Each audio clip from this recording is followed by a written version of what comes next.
अस्सलाम वालेकुम वरहमतुल्लाहि वबरकातुहू। मैं हूँ सैयद अब्दुल वहाब शिराजी और आप देख रहे हैं नुक्ता गाइडेंस चैनल। जादू नगरी और जिन्नात की दुनिया वीडियोस का ये सिलसिला हमारा जारी है और इस सिलसिले की एक और वीडियो लेकर आपके सामने हाज़िर हुआ हूँ।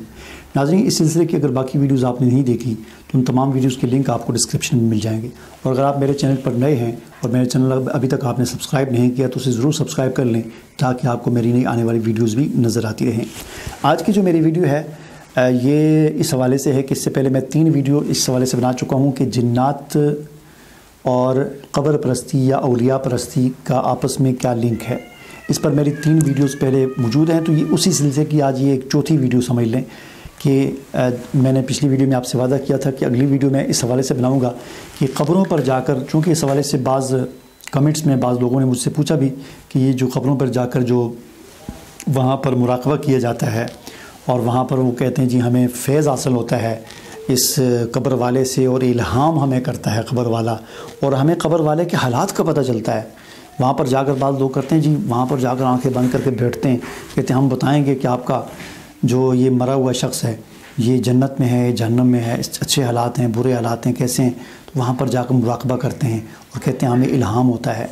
तो इसकी क्या हकीकत है, तो इस हवाले से आज की इस वीडियो में आपसे बात करना चाहता हूँ। तो देखिए, पिछली वीडियोज़ में मैंने भी बात अर्ज़ की थी कि हर इंसान के साथ एक हमज़ाद होता है, एक जिन होता है, एक शैतान होता है जो पैदाइश के साथ ही उसके साथ लग जाता है। और जिस वक्त सारी ज़िंदगी इंसान के साथ होता है तो इंसान जिस किस्म का होता है वो भी आमतौर पर वो काफ़िर होता है, शैतान होता है, इंसान को बुराई की तरगीब देता है। करीन भी इसे कुरान की इस्लाह में कहा जाता है। और हुज़ूर अलैहिस्सलाम ने फरमाया कि मेरा जो है वो मुसलमान हो गया, सहाबा किराम को आपने फरमाया था। इसीलिए बाज़ उलमा ने ये बात लिखी है कि जो इंसान जितना नेक होता है, बहुत ज़्यादा कोई इंसान नेक होता है, बुज़ुर्ग होता है, अल्लाह का वली हो जाता है, यानी नेक जो इंसान होता है, जो नेकी की राह पर चलता है, तो उसका जो हमज़ाद है वो भी आमतौर पर फिर नेक ही बन जाता है। वो फिर उसे बुराई की इतनी ज़्यादा तरगीब नहीं देता। तो आम नॉर्मल तौर हालात में जो है वो ज़ाहिर शैतान होता है, वो बुराई ही की तरगीब देता है और बुरा रास्ता ही दिखाता है। लेकिन जो इंसान मज़बूती के साथ हक़ के रास्ते पर डट जाए और तक़वा ज़िंदगी इख्तियार करे और सही रास्ते पर चले तो बाज़ उलमा कहते हैं कि उनका वो हमज़ाद भी फिर नेक हो जाता है। बहरहाल अर्ज़ में ये कर रहा था कि हर आदमी के साथ एक हमज़ाद होता है। अब होता ये है कि ये हमज़ाद सारी ज़िंदगी के साथ होता है। जब एक आदमी मर जाता है तो ये उसके बाद ज़ाहिर है जिन्नात जो होती हैं इनकी ज़िंदगियाँ बड़ी लंबी होती हैं। हमारी तो 50-60 साल है, तो जिन्नात की ज़िंदगियाँ 2-2 हज़ार साल, 1500 साल इतनी ज़िंदगियाँ होती हैं, लंबी लंबी उम्रें होती हैं। तो वो उसके बाद भी ज़िंदा होता है। तो चूँकि शैतान जो है इब्लीस, उसका मकसद इंसानियत को गुमराह करना है और शैतानियत के रास्ते पर लगाना है और अल्लाह के साथ ख़ास तौर पर शिरक चूँकि एक सबसे बड़ा गुनाह है तो उसी गुनाह में लोगों को उसने मुलव्वस करना उसका ये काम है। तो उसने फिर शैतान ने पहले ज़माने में भी बुत परस्ती की शक्ल में औलिया के और अम्बिया के बुत बनाकर उनसे फैज़ हासिल करना और उनसे जो है हाजत रवाई, मुश्किल कुशाई, चढ़ावे, चादरें, देगें, मेले, उर्स, ये उस पहले ज़माने बुतों के साथ हुआ करते थे। जब इस्लाम आया तो इस्लाम ने बुत परस्ती की इतनी सख़्त मज़म्मत बयान की, इतनी सख़्त मज़म्मत बयान की कि अब बुत परस्ती का तो कोई मुसलमान तसव्वुर ही नहीं कर सकता कि वो किसी वली का बुत बनाकर उसके सामने जो है वो काम करे। ठीक है, लिहाजा अब थोड़ा सा वो तब्दील हो गया। तो शैतान ने अब औलिया की जो कब्रें थी उन कब्रों पर वही सिलसिले शुरू करवा दिए जो पहले कभी उज़्ज़ा और कभी लात और कभी मनात और कभी हुबल इन बुतों के सामने हुआ करते थे।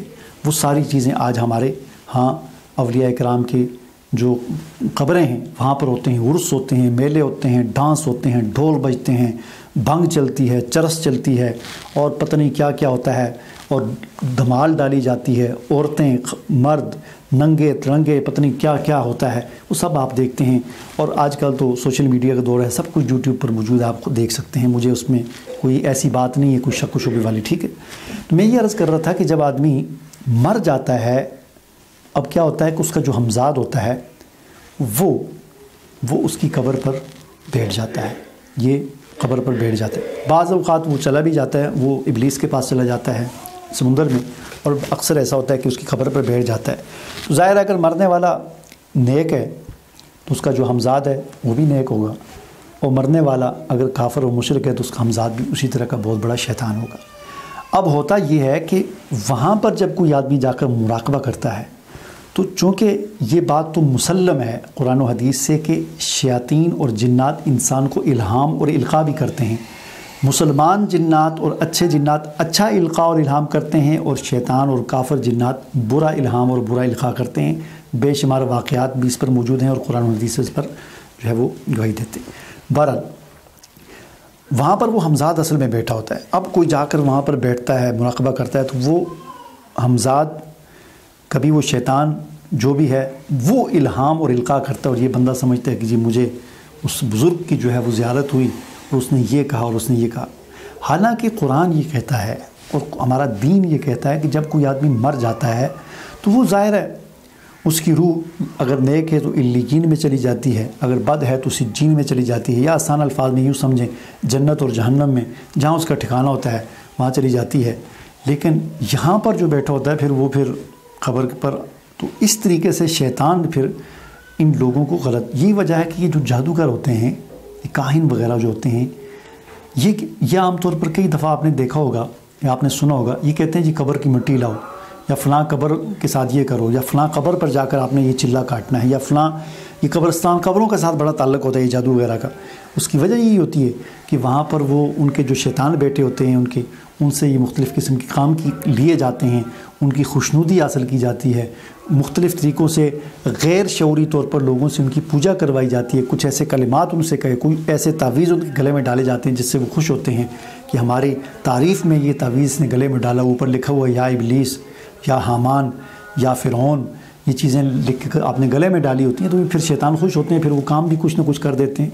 بعض اوقات ایسا بھی ہوتا ہے کہ یہ شیاطین جنات لوگوں کو شرک پر لگانے کے لیے خود لوگوں کے ساتھ چھیڑ چھاڑ کرتے ہیں، جن کا عقیدہ کمزور ہوتا ہے، جن کا ایمان کمزور ہوتا ہے، خود ان کے ساتھ کوئی چھیڑ خانی کرتے ہیں، اور پھر وہ لوگ کسی مزار پر جاتے ہیں اور وہاں پر جا کر وہ اس طرح کرتے ہیں تو ان کا وہ مسئلہ حل ہو جاتا ہے۔ تو یہ ساری وہ صورتحال ہوتی ہے۔ مجھے امید ہے کہ جو بات میں آپ کو سمجھانا چاہتا تھا وہ آپ کو سمجھ آ گئی ہوگی۔ مجھے اجازت دیجیے، اللہ حافظ۔